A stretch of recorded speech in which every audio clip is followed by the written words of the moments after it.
আসন্ন বিধানসভা নির্বাচনকে সামনে রেখে দক্ষিণ দিনাজপুর জেলায় নমিনেশন জমাকে কেন্দ্র করে শক্তি প্রদর্শন করল ভারতীয় জনতা পার্টি। বৃহস্পতিবার গঙ্গারামপুর মহকুমা শাসকের দপ্তরে হরিরামপুর ও কুশমন্ডি বিধানসভা কেন্দ্রের বিজেপি প্রার্থী দেবব্রত মজুমদার ও তাপস চন্দ্র রায় তাদের মনোনয়নপত্র জমা দেন।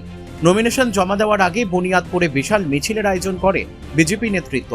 বংশীহারি থানার সরাইহাট এলাকা থেকে শুরু হওয়া এই মিছিল বুনিয়াদপুর বিডিও অফিস সংলগ্ন এলাকায় গিয়ে শেষ হয়। মিছিলে কেন্দ্রীয় প্রতিমন্ত্রী সুকান্ত মজুমদার স্বয়ং উপস্থিত থেকে দলীয় কর্মী সমর্থকদের সঙ্গে পা মেলান। এদিনের মিছিলে ঢাক ঢোলের বাদ্য, দলীয় পতাকা এবং স্লোগানে মুখর হয়ে ওঠে গোটা এলাকা। বিশেষ আকর্ষণ ছিল বুলডোজার নিয়ে প্রতীকী শোভাযাত্রা, যা ঘিরে কর্মী সমর্থকদের মধ্যে ব্যাপক উচ্ছ্বাস দেখা যায়। মিছিলে দুই বিধানসভা কেন্দ্রের বিজেপি প্রার্থী ছাড়াও হাজার হাজার কর্মী সমর্থক অংশ নেন।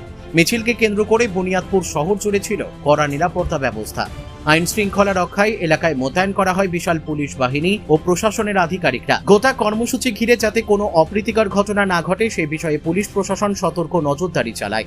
দলীয় নেতৃত্বের দাবি, আসন্ন নির্বাচনে পরিবর্তনের বার্তা নিয়েই সাধারণ মানুষের বিপুল সমর্থন নিয়ে এই মিছিল সংঘটিত হয়েছে।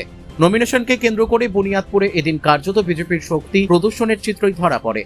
দেখবেন অনেক বাড়িতে সাদা শিবলিঙ্গতে পূজা করলে তাদের ডেভেলপমেন্ট হয় না। কেন হয় না? কারণ সাদা শিবলিঙ্গ হচ্ছে সদাশিবের প্রতীক। এই জ্যোতির্লিঙ্গটা কোনো মন্দিরে অথবা শ্মশানে হলে এর প্রতিকার অথবা উপকার পাওয়া যায়। কারণ সদাশিব তিনি হচ্ছেন শ্মশানে থাকেন। কেন? তিনি ভগবান শ্রীকৃষ্ণের নাম শ্রবণ করার জন্যে। আর প্রকৃত হচ্ছে শিব কার সাধনা করেন? ভগবান বিষ্ণুর সাধনা করেন এবং বিষ্ণু কার সাধনা করেন? ভগবান শঙ্করের সাধনা করেন। অর্থাৎ শিব এবং শক্তি সমন্বয়ে মিলিত হয়। কারণ শিবের সাধনা যারা করেন তারা একটু সরল মনের হয়ে থাকেন।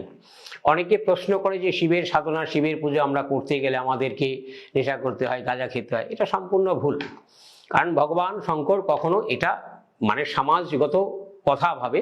কারণ কিছু সাধক আছেন তারা সিদ্ধি লাভ করেছেন, তারা এই জগতে তারা বিষও যদি পান করেন বা যত দ্রব্য পান করেন তাদের কোনো প্রকারের কিছু অনুভব হয় না। অর্থাৎ এই জড়জগতে জড়জীর্ণভাবে পৃথিবীতে তারা আছেন, তা জড়জীর্ণ জগতে তারা আছেন কিন্তু পদ্মের ন্যায় বসবাস করে, পদ্মপাতা জলে বসবাস করে যেরকম, কিন্তু তাকে জলে স্পর্শ করে না। তদ্রূপ সেই সাধকরা এই রূপেই এই জগতে বসবাস করেন এবং ভগবান শঙ্করকে তারা উপাসনা করেন।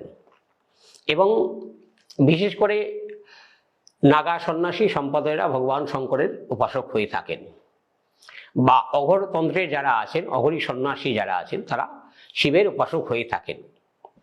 এবার দেখা যাচ্ছে যে নারীদের বিবাহ হচ্ছে না, অনেকে দেখবেন যে শিবের মাথায় জল ঢালে। অর্থাৎ এই পঞ্চামৃত দিয়ে যদি 16টা সোমবার 16 ব্রত সোমবার যদি তাকে জল ঢালা হয়, 16 ব্রত অর্থাৎ শিবরাত্রির ঠিক 16টা সোমবার 15টা সোমবার আগে শিবরাত্রির মধ্যে যাতে একটা সোমবার পড়ে যায়, ঠিক সেইভাবে 16টা সোমবার শিবের মাথায় জল ঢালতে হয়। পঞ্চামৃত আমি তো কিছুক্ষণ আগে বলেই গেলাম। পঞ্চামৃত অর্থাৎ দুধ, ঘি, তারপরে গঙ্গা জল। এবার ভগবান শঙ্করকে কোনো প্রকার তুলসী পত্র দেয়া যায় না।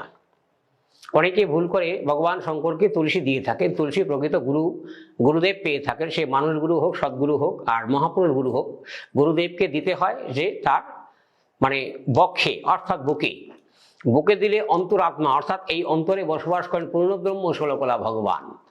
যেহেতু কলির যুগে ভগবান শ্রীকৃষ্ণ রূপে জন্মগ্রহণ করেছেন, আমরা তাকে পূর্ণ ব্রহ্ম ষোলকলা রূপে, আর শ্রীকৃষ্ণ হচ্ছে চরণে তুলসী পায়।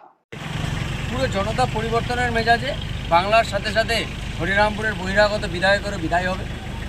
আচ্ছা, আজকে দেখলাম প্রচুর ভিড়, মিছিল করলেন সুকান্ত মজুমদারের উপস্থিতিতে, কি বলবেন? জনগণের স্বতঃস্ফূর্ততা, পরিবর্তনের আকাঙ্ক্ষা আর বহিরাগত বিধায়কের বিদায়ের ঘণ্টা।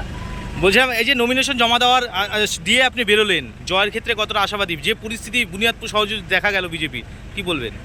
More than 100%। বুনিয়াদপুর থেকে দিলদার আলীর রিপোর্ট, পুলিশ নিউজ।